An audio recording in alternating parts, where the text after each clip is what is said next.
Bismillahirrahmanirrahim. Assalamualaikum warahmatullahi wabarakatuh. Innal hamdalillah nahmaduhu wa nasta'inuhu wa nastaghfiruh wa na'udzu billahi min shururi anfusina wa min sayyiati a'malina may yahdihillahu fala mudilla lahu wa may yudlilhu fala hadiyalah. Asyhadu an la ilaha illallah wahdahu la syarikalah wa asyhadu anna Muhammadan 'abduhu wa rasuluhu la nabiyya ba'dah. Rabbi shrah li sadri wa yassir li amri wahlul 'uqdatam min lisani yafqahu qawli. Raditu billahi rabba wa bil islami dina wa bi Muhammadin sallallahu alaihi wasallam nabiyya. Segala puji bagi Allah, Rabb semesta alam, yang memberikan rahmat dan hidayahnya kepada kita, sehingga merupakan kewajiban bagi kita untuk terus bersyukur terhadap nikmat yang telah diberikan oleh Allah. Semoga kita termasuk dari hambanya yang terus bersyukur. Salawat deringi salam tidak lupa kita haturkan kepada Nabi Muhammad sallallahu alaihi wasallam. Allahumma shalli wa sallim ala nabiyina Muhammad. Baik, berjumpa kembali kita pada perkuliahan online pada hari ini pada mata kuliah e-business dan e-banking. Untuk materi yang akan kita bahas pada pertemuan kali ini dengan judul Sistem Informasi Bisnis, E-Business dan E-Banking. Sekarang, kenapa internet? Baik, seperti yang telah kita rasakan sekarang bahwa perkembangan teknologi, perkembangan tingkat kemampuan komunikasi yang kita rasakan pada saat sekarang memberikan kemudahan-kemudahan kita ya dalam menuntut ilmu, dalam melakukan interaksi atau hubungan komunikasi, dan tentunya dalam melakukan hubungan ekonomi. Seperti yang kita rasakan pada saat sekarang ini, dengan adanya internet mempermudah kita ya, menghilangkan batas ruang dan waktu dalam melakukan interaksi atau hubungan kepada sesama, dalam hal tentunya di sini adalah ekonomi. Kalau kita lihat beberapa perkembangan yang kita rasakan pada saat sekarang, bagaimana website, sosial media, blogs ya, itu memberikan wadah, dalam arti kata bagaimana kita mampu memanfaatkan wadah dalam kepentingan kita, apakah dalam tujuan marketing, memasarkan, apakah dalam tujuan networking, mencari jaringan, dan tentunya viral atau membuat satu tren ya. Jadi dengan adanya internet di sini merubah posisi daripada perilaku kita kepada kemudahan-kemudahan dalam bentuk talian yang tidak nampak, atau dalam bahasa sekarangnya dikenal dengan revolusi industri 4.0. Setelah adanya internet sekarang, kenapa cloud computing? Jadi cloud computing ini adalah seluruh sistem berkaitan dengan hardware dan software yang dipadu dengan talian yang tidak nampak tadi, yaitu internet, dalam menghasilkan satu bentuk big data ya, atau satu bentuk pengumpulan atau satu bentuk tabungan daripada seluruh sistem yang dikumpulkan ya, yang tidak harus berbentuk fisik tetapi berbentuk non fisik yang dinamakan seperti cloud, yang mungkin kalau dalam bahasa sekarang ini email ya, atau Google Drive atau Dropbox atau lain sebagainya. Jadi cloud computing ini memudahkan kita dalam melakukan bentuk peninjauan ya, dalam memudahkan kita dalam melakukan satu bentuk pekerjaan yang mana kita bisa simpan di situ beberapa data-data berkaitan dengan apa yang dihasilkan oleh software dan hardware kita. Jadi di sini bisa dilihat dalam cloud computing ada aplikasi, ada platform, ada infrastruktur ya. Dari aplikasi ada pemantauan, konten, kolaborasi, komunikasi, dan keuangan. Jadi sesuai apa tema dari aplikasi yang ingin kita buat. Selanjutnya dari platform atau serambinya, tentu dilihat dari software ya, penyimpanan objek, identitas, runtime, antrian, basis data, yang merupakan struktur dalam pembangunan software. Dan yang terakhir adalah infrastruktur, ya. Yang dilihat dari sini adalah hardware-nya, komputer, penyimpanan bloknya, dan jaringan, ya. Seperti itu. Jadi dari hal-hal tersebut maka kita bisa melihat infrastruktur dasar dalam pembangunan e-bisnis. Jadi infrastruktur e-bisnis adalah arsitektur hardware, software, konten, dan data yang digunakan untuk memberikan layanan e-bisnis untuk karyawan, ya, kalau dia dalam perusahaan, pelanggan, di sini adalah konsumen, dan mitra, ya. Jadi mitra ini adalah seperti rekan dari perusahaan, rekan kerja, dan lain sebagainya. Jadi satu infrastruktur e-bisnis harus memadai, cepat, dan memiliki responsibilitas yang tinggi, merupakan hal yang sangat penting bagi perusahaan, ya. Kalau di sini bagi entrepreneur, kalau misalnya kita seorang pengusaha yang bisa mengadopsi e-bisnis, karena hal tersebut akan mempengaruhi kualitas pelayanan yang dialami oleh pengguna maupun mitra bisnis.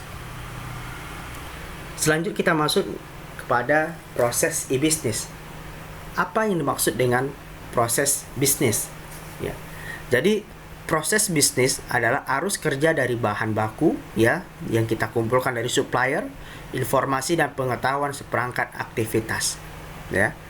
Jadi proses bisnis ini berturut-turut, ya, atau memiliki satu bentuk step by step yang harus diperhatikan, ya, ketika kita melakukan proses bisnis, di mana proses ini mengacu pada cara unik di mana manajemen memilih untuk mengkoordinasikan pekerjaan.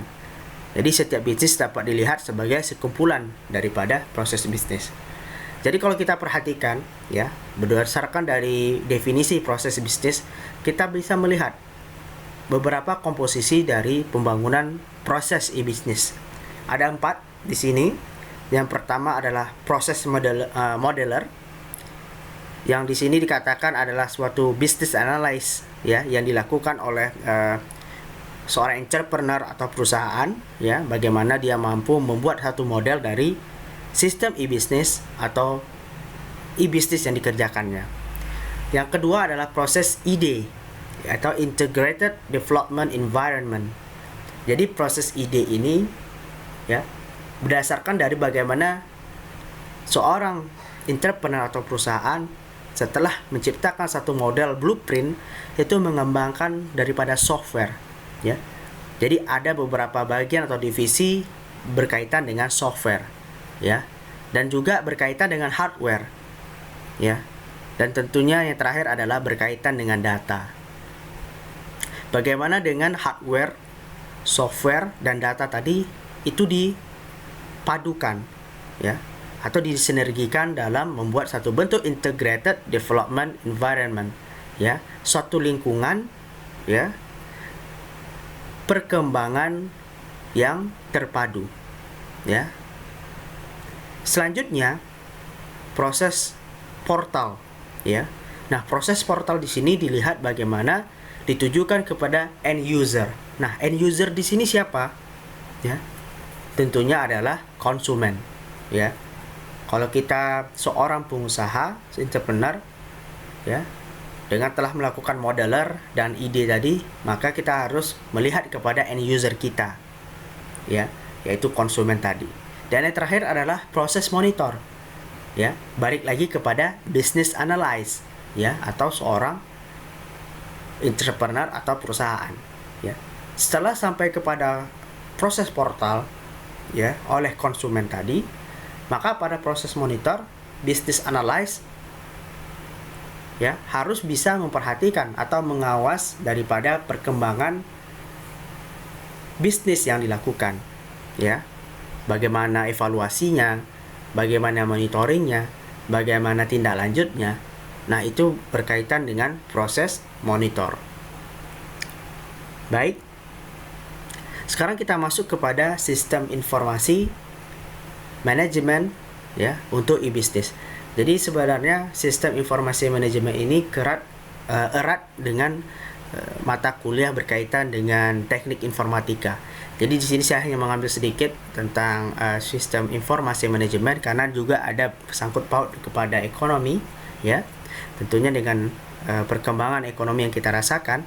Jadi sistem informasi manajemen berfungsi untuk mengotomatiskan banyak tahap dalam proses bisnis yang sebelumnya mungkin dilakukan secara manual, seperti pengecekan kredit klien, memperoleh tagihan, atau mengatur pesanan pengiriman barang yang dulunya bersifat konvensional dalam melakukannya. Tetapi dengan adanya sistem informasi manajemen bisa lebih cepat, ya, lebih efisien dan lebih efektif. Jadi perpaduan antara SIM di sini, ya, atau sistem informasi manajemen, dan teknologi informasi dapat melakukan lebih banyak lagi proses bisnis, ya, di mana teknologi benar-benar mengubah arus informasi. Jadi kalau kita lihat bagaimana SIM di sini dapat menggantikan langkah berurutan kepada tugas yang dapat dilakukan secara bersamaan, secara paralel, secara sekaligus, dengan menghilangkan penundaan pada pembuatan keputusan dengan teknologi online, ya. Jadi dengan hadirnya sistem informasi manajemen ini, ya, dia mampu memberikan satu bentuk perubahan, ya, yang sangat baik, ya, dalam meningkatkan proses keputusan atau pelaksanaan daripada proses e-bisnis tadi. Dikatakan dalam zaman sekarang ini, ya, tanpa dukungan sistem informasi yang tangguh, model e-bisnis sulit diwujudkan, ya. Sistem informasi akan membantu mengintegrasikan data, mempercepat dan mensistemasi pengolahan data dengan meningkatkan kualitas informasi, layanan, dan kontrol, dan lain sebagainya. Juga dalam transaksi dalam bisnis berbasis internet berupa pertukaran data dan informasi antara penjual dan pembeli yang biasanya dilakukan dalam bentuk e-bisnis, yaitu e-commerce. Sekarang kita masuk kepada bagaimana perkembangan sistem informasi. Di sini kita bisa lihat bahwa pembangunan daripada sistem informasi memiliki tahapan, ya, di mana tahapan di sini akan dilihat daripada bagaimana e-bisnis dapat dijadikan sebagai salah satu contoh daripada sistem informasi yang digunakan. Jadi e-bisnis, ya, merupakan model bisnis masa depan karena dapat dikembangkan melalui sebuah rumah kecil dan sederhana. Nah, rumah kecil dan sederhana ini berdasarkan dari bagaimana sistem informasi ini dimulai dari awal, ya, yang merupakan proses beta, ya, proses awal, ya, dengan adanya protokol wireless application protokol yang melahirkan, ya, satu bentuk kemudahan dalam memungkinkan akses internet melalui media komunikasi ponsel, sehingga lahirlah istilah mobile business atau m-business yang kita rasakan saat ini melalui e-commerce, ya. Jadi kalian bisa lihat bagaimana penggunaan e-commerce seperti Shopee, Tokopedia, ya, atau banking, ya, e-banking seperti BNI Banking atau Mandiri Banking, BCA Banking, dan lain sebagainya, ya. Jadi bagaimana e-bisnis tadi itu dimulai dari awal, ya, melalui protokol wireless application protocol, ya. Apabila sistem e-bisnis kurang menarik, ya, bila tidak mampu berinteraksi dengan pengaksesnya, sehingga muncul sistem e-bisnis yang interaktif berbasis multimedia, ya, yang disebut dengan interactive business atau e-bisnis. Jadi e-bisnis ini, ya, akan hadir, ya, dalam satu bentuk redemption, ya, atau satu bentuk penanggulangan daripada sistem e-bisnis yang kurang menarik, yang biasanya ini akan terus dilakukan evaluasi oleh developer melalui sistem informasi yang dilakukan. Berikutnya, untuk membangun e-bisnis yang handal, maka dibutuhkan sistem informasi yang mampu menampung dan mengolah data transaksi dengan informasi yang tepat dan akurat, ya. Dan yang terakhir, sistem informasi merupakan faktor yang mendasar yang harus dikuasai oleh seluruh pengelola sistem e-bisnis, ya, terutama oleh developer tadi. Bagaimana dengan komponen hardware dan software dan datanya, seperti itu. Berikut kita masuk kepada tantangan pembangunan sistem informasi e-bisnis. ada beberapa tantangan pembangunan sistem informasi e-bisnis di sini yang bisa kita lihat. Yang pertama adalah tantangan strategi bisnis, ya. Seperti telah kita ketahui bersama bahwa bagaimana dengan adanya satu bentuk perubahan dalam hal bisnis di sini, yaitu e-bisnis, maka kita dapati terdapat potensi dan tantangan yang harus dihadapi, ya. Makanya dengan ketangguhan sistem informasi e-bisnis, ya, akan terletak bagaimana perusahaan mampu merumuskan dan menuangkan strategi bisnisnya yang handal dalam sistem tersebut. Seperti di sini ada strategi harga, strategi produk, strategi teknologi, dan sebagainya. Berikut adalah tantangan globalisasi, ya. Dengan peningkatan peluang e-bisnis, ya, dengan peningkatan tingkat globalisasi yang dirasakan, ya, membuka banyak pasar-pasar, ya, membuka banyak pemain-pemain, perusahaan-perusahaan yang ingin dapat masuk ke dalam pasar e-bisnis. Jadi di sini dikatakan perusahaan-perusahaan lokal yang ingin berlaga di pasar global harus memahami seluk-beluk bisnis dalam lingkungan ekonomi global, ya. Yang mana lingkup pasar daripada ekonomi global tersebut berubah menjadi lebih luas, ya. Perbedaan platform seperti bahasa, budaya, politik, harga, perilaku konsumen, kebijakan pemerintah, dan sebagainya dapat menjadi momok masalah dan ancaman kerugian atau potensinya, seperti itu. Maka diperlukan sinergitas antara pemerintah dengan pelaku ekonomi, tentunya pelaku ekonomi e-bisnis. Selanjutnya tantangan arsitektur informasi, ya. Bagaimana di sini seorang developer sistem informasi, ya, mampu mengembangkan satu bentuk sistem yang baik, ya, sehingga bisa terhindar dari beberapa arsitektur yang bertujuan untuk jahat seperti hacker dan lain sebagainya. Selanjutnya tantangan investasi, ya.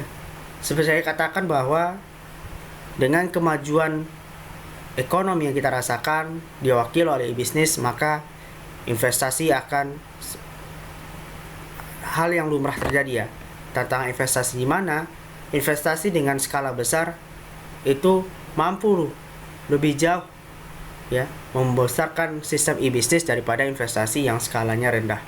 Maka di sini harus diingat bahwa tantangan investasi ini merupakan tantangan yang sangat penting dalam mengembangkan skala daripada e-bisnis yang kita lakukan. Selanjutnya tantangan kemampuan untuk merespon dan mengontrol, ya.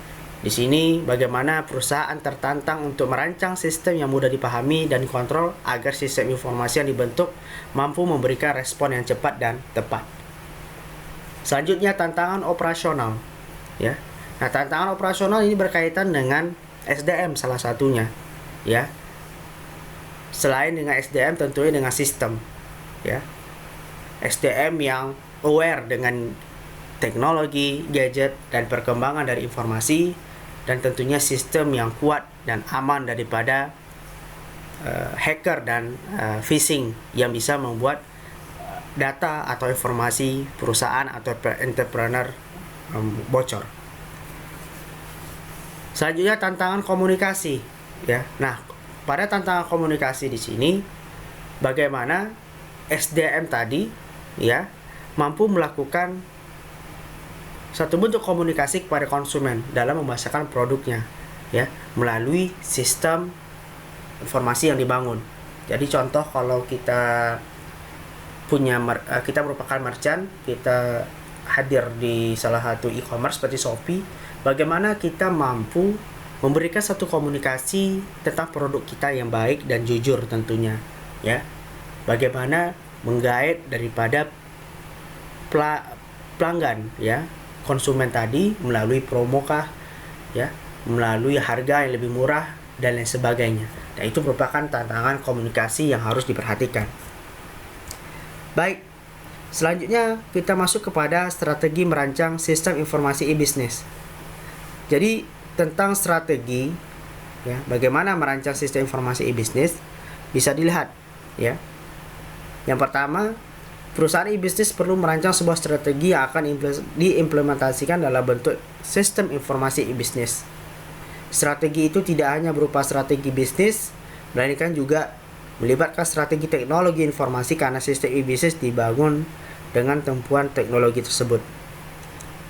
Yang kedua, pentingnya strategi disusun dengan cermat untuk menjawab tantangan bisnis seperti kompetitor pada satu jenjang atau kompetitor kecil lainnya, produk-produk substitusi dan tuntutan konsumen. Strategi juga berfungsi untuk mengelola sumber daya yang terbatas jumlahnya guna memperoleh laba. Jadi itulah pentingnya tadi tentang strategi daripada sistem informasi e-bisnis. Selanjutnya kita masuk kepada konten e-bisnis. Sebelumnya pada pertemuan sebelumnya saya pernah mengatakan saya akan menjelaskan tentang konten e-bisnis ini pada materi yang akan datang. Ya, kita masuk kepada konten e-bisnis yang pertama adalah ERP atau Enterprise Resource Planning. Ya. Jadi kalau dalam bahasa Indonesianya adalah perencanaan sumber daya perusahaan. Ya, perencanaan sumber daya perusahaan. Jadi ERP menurut pengertian dari Davenport 1998 daripada tulisannya, ERP terdiri dari paket software komersial yang menjamin integrasi yang mulus atas semua aliran informasi di perusahaan, meliputi keuangan, akuntansi, sumber daya manusia, rantai pasok atau pasokan supply, ya, supplier barang, dan informasi konsumen. Berikutnya dari jurnal Kumar dan Van Hilsgerberg ya pada tahun 2000, sistem ERP adalah paket sistem informasi yang dapat dikonfigurasi yang mengintegrasikan informasi dan proses yang berbasis informasi di dalamnya dan melintas area fungsional dalam sebuah organisasi. Dan yang terakhir, pada tulisan yang dilakukan oleh Tajer pada tahun 1998, dia mengatakan bahwa ERP adalah satu basis data, satu aplikasi, dan satu kesatuan antarmuka di seluruh enterprise. Ya. Jadi bisa dilihat di sini ya, secara kesimpulan daripada definisi yang disampaikan. Jadi ERP merupakan aplikasi terpadu yang memberikan dukungan sistem informasi kepada manajemen dalam hal pengelolaan sumber daya perusahaan seperti keuangan, sumber daya manusia, dan logistik, ya, atau pasokan barang. Ketiga sumber daya tersebut akan membentuk suatu bentuk sistem informasi back office, ya, atau yang dinamakan seperti penyeluruhan perusahaan, ya, secara keseluruhan karena dia bersifat belakang bagi perusahaan dalam rangka mendukung kegiatan bisnis utama. ERP menyediakan berbagai macam kebutuhan perusahaan seperti supply chain, ya, atau rantai penawaran, CRM, ya, kepada konsumen, marketing, pemasaran, warehouse, gudang barang atau produk, shipping, ya, pengiriman barang, dan payment, ya, atau pembayaran daripada barang tadi, serta mampu melakukan otomatisasi, ya, proses bisnis yang secara otomatis tentunya dengan atau menyangkut hubungan dalam internal perusahaan tersebut seperti production planning, ya, atau perencanaan produksi, integrated logistik, ya, penyimpanan yang berintegrasi, ya, accounting and finance, ya, akuntansi dan pembiayaan, human resource, sumber daya manusia, sales and distribution, distribusi dan penjualan, serta order management, ya, atau manajemen yang selaras. Jadi bisa dikatakan bahwa ERP ini merupakan poin dasar dalam konten e-business atau konten pertama kali yang harus dilakukan. Ya. Kita masuk konten e-business yang kedua adalah SAP atau System Application Product and Data Processing, ya.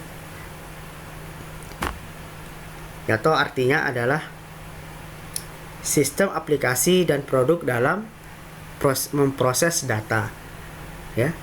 Jadi SAP adalah suatu software ya, yang dikembangkan untuk mendukung suatu organisasi dalam menjalankan kegiatan operasionalnya secara lebih efisien dan efektif, ya. Jadi kalau ERP ini adalah satu bentuk model, ya, maka SAP ini adalah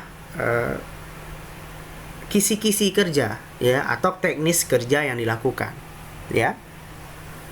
Jadi SAP merupakan Software Enterprise Resource Planning atau ERP tadi, atau satu tools atau alat dari IT dan manajemen untuk membantu perusahaan merencanakan dan melakukan berbagai aktivitas sehari-hari di perusahaan.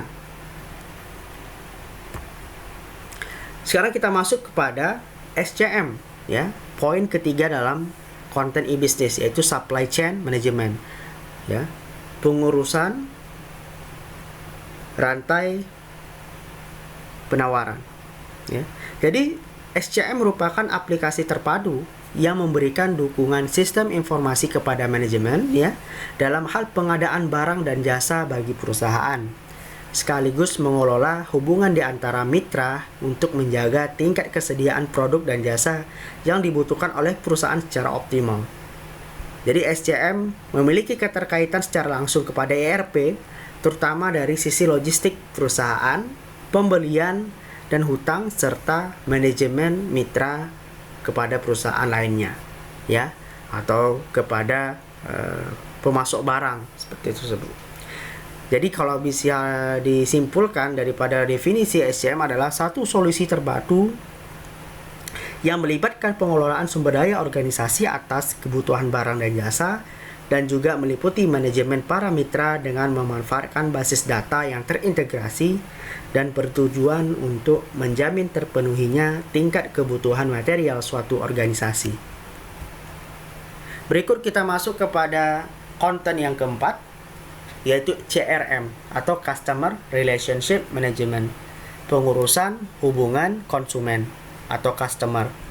Jadi CRM merupakan aplikasi terpadu yang memberikan dukungan sistem informasi kepada manajemen dalam hal hubungan kepada pelanggan, ya, dengan memiliki keterkaitan yang erat secara langsung dengan ERP, terutama dari sisi penjualan serta piutang yang dilakukan. Jadi CRM lebih berfokus kepada usaha untuk memahami kebutuhan pelanggan agar dapat diberikan layanan secara cepat dan tepat. Jadi bisa dilihat di sini dalam definisi lainnya, CRM adalah suatu solusi terpadu yang melibatkan pengelolaan sumber daya organisasi meliputi manajemen para pelanggan dengan memanfaatkan basis data yang terintegrasi dan bertujuan untuk menjamin terpenuhinya tingkat kebutuhan pelanggan akan barang dan jasa, serta meningkatkan kualitas hubungan antara organisasi dengan pelanggan atau customer tadi. Berikut kita masuk kepada konten kelima, ya, EAI, ya, Enterprise Application Integration, ya, atau pengintegrasi aplikasi dalam perusahaan. Pada saat implementasi suatu sistem informasi yang dilakukan, ya, dengan menggabungkan tadi ERP, ya, juga tadi ada SAP, ya, juga tadi ada SCM dan lain sebagainya, ya. Jadi saat implementasi sistem informasi seringkali akan ditemui masalah yang menyangkut integrasi dengan sistem yang telah ada, di mana sistem yang telah ada masih memiliki manfaat yang signifikan sehingga akan lebih efisien dan efektif bila mana sistem tersebut dipertahankan. Permasalahan yang menyangkut integrasi sistem informasi adalah meliputi integrasi beberapa sistem yang berbeda sebagai konsekuensi pemilihan aplikasi yang berbeda untuk setiap fungsi perusahaan sesuai dengan kelebihan yang dimiliki oleh masing-masing vendor. Jadi di sini dilihat adalah bagaimana satu bentuk aplikasi yang mampu mengintegrasikan seluruh sumber daya sistem informasi yang memiliki perbedaan platform, ya. Jadi dengan adanya ERP, dengan adanya SAP, CRM, SCM dan lain sebagainya, dengan hadirnya EAI tadi, dia menghadirkan satu bentuk platform untuk menampung seluruh konten data dari seluruh sistem yang ada, ya. Seperti pada contohnya SAP ya untuk ERP yang tadi. Selanjutnya Siebel, ya Siebel ini merupakan konten daripada CRM, dan Sugar ya untuk konten dari SCM. Ya, maka dengan adanya Enterprise Application Integration, ya dia memberikan satu bentuk penghubung, ya atau satu bentuk turunan sistem oleh masing-masing konten yang terlibat. Ya. Jadi bisa dilihat sini keempat aplikasi perusahaan yang tadi telah dijelaskan sebelumnya akan menjadi tulang punggung sistem informasi manajemen perusahaan yang terintegrasi dengan kegiatan operasional perusahaan seperti billing system, ya, atau berkaitan dengan sistem pembiayaan, network maintenance system, ya, sistem perbaikan jaringan, dan beragam aplikasi operasional lainnya. Dan yang terakhir adalah konten daripada e-business adalah DSS, Decision Support System, atau sistem pendukung keputusan. Jadi aplikasi terakhir ini selain keempat aplikasi yang tadi dijelaskan, ya, merupakan muara dari keseluruhan sistem yang bertujuan untuk memberikan dukungan sistem informasi kepada manajemen perusahaan dalam rangka pengambilan keputusan, ya. Menurut Ahmad Jayadi pada tahun 2008 melalui tulisannya yang menyatakan bahwa DSS akan menjadi aplikasi terminasi, ya, atau aplikasi terakhir dari alur informasi yang terjadi mulai dari transaksi hingga pengambilan keputusan di tingkat manajemen puncak perusahaan, ya. Jadi DSS menunjang pembuatan keputusan pada manajemen. Jadi sistem ini berfokus pada masalah yang unik dan cepat berubah, di mana prosedur untuk mendapatkan solusi belum tentu ditentukan sebelumnya. Oke. Jadi di sini bisa dilihat ya dari gambar yang disampaikan, ya, beberapa konten e-business yang dibangun, ya. Ada CRM, ada ERP, ada SCM, ya. Di sini bisa dilihat pada CRM dengan subjeknya customer, SCM dengan subjeknya supplier, ya, bertemu kepada DSS dalam pengambilan keputusan, ya, dan tentunya balik lagi kepada KMS, ya. Jadi KMS-nya adalah sistem pengurusan sistem pengetahuan kepengurusan, ya, yang mana dalam sistem sistem pengetahuan pengurusan ini melibatkan kepada perusahaan atau entrepreneur. Selanjutnya kita masuk kepada keunggulan daripada sistem informasi e-business, ya. Jadi keunggulan kompetitif yang dimaksudkan di sini ada beberapa hal. Yang pertama adalah e-business leadership, ya. Jadi bagaimana dengan hadirnya sistem informasi yang baik, ya, sistem informasi yang bagus, setidaknya mampu menjadikan kita atau perusahaan di sini menjadi satu bentuk keunggulan, satu memimpin keunggulan dalam hal e-business, ya. Jadi secara kompetitif kita baik, ya, dan kemampuannya dalam di sini adalah dapat menjangkau pasar dan pelanggan dari berbagai segmen yang ada, ya, dengan pemanfaatan internet dan teknologi yang efektif dan efisien. Keunggulan kedua yaitu e-business stagnation, ya. Nah, pada e-business stagnation merupakan kebalikan daripada e-business leadership, ya, yaitu gagal dalam mendapatkan keunggulan kompetitif yang berakibat terancamnya perusahaan, ya. Perusahaan yang tidak berhasil mencari strategi untuk mendapatkan keunggulan kompetitif ini biasanya akan berada dalam posisi stagnasi, ya, atau posisi mundur, ya, yang tentu saja akan sangat berbahaya jika tetap dibiarkan. Jadi bagaimana sistem informasi yang buruk itu mengarah kepada stagnation atau kemunduran. Berikut kita masuk kepada e-business followership, ya.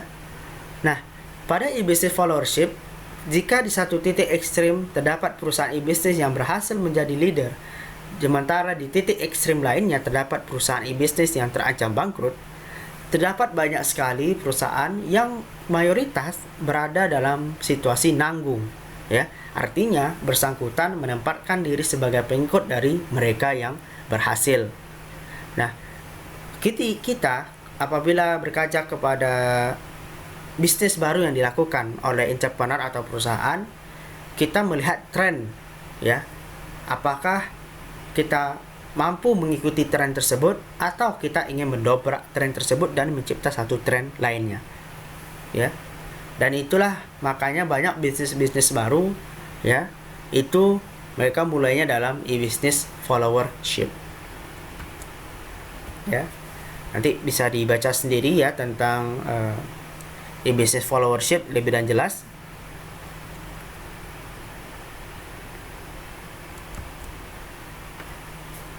Oke. Jadi tentang materi yang disampaikan yaitu tentang sistem informasi dari e-business, dapat diperhatikan bahwa dalam penyusunan konten e-business, ya, melalui aplikasi, ya, melalui hardware di sini, ya, aplikasi adalah software, dan melalui konten, ya, data. Bagaimana kita mampu membuat satu bentuk sistem informasi yang kuat dan kokoh dari berbagai konten-konten yang kita sebutkan tadi, ya, sehingga kita mampu menjadikan diri kita sebagai pelaku e-business menjadi lebih baik, ya, dalam membuat satu bentuk perisian konten e-business. Taib, wallahu a'lam bishawab, jazakumullah khairan. Mohon maaf apabila terdapat kesalahan dalam penyampaian yang ana sampaikan tadi. Kebenaran hanyalah milik Allah Subhanahu wa taala, ya, dan kesalahan berasal dari diri ana. Dan apabila terdapat penjelasan yang kurang dimengerti, silahkan bertanya, ya, di grup, ya, atau di kolom chat di bawah ini. Kita tutup pertemuan materi kita pada malam hari ini dengan doa kafaratul majlis. Subhanakallahumma wa bihamdika asyhadu an la ilaha illa anta astaghfiruka wa atubu ilaik. Wabillahi taufiq wal hidayah. Assalamualaikum warahmatullahi wabarakatuh.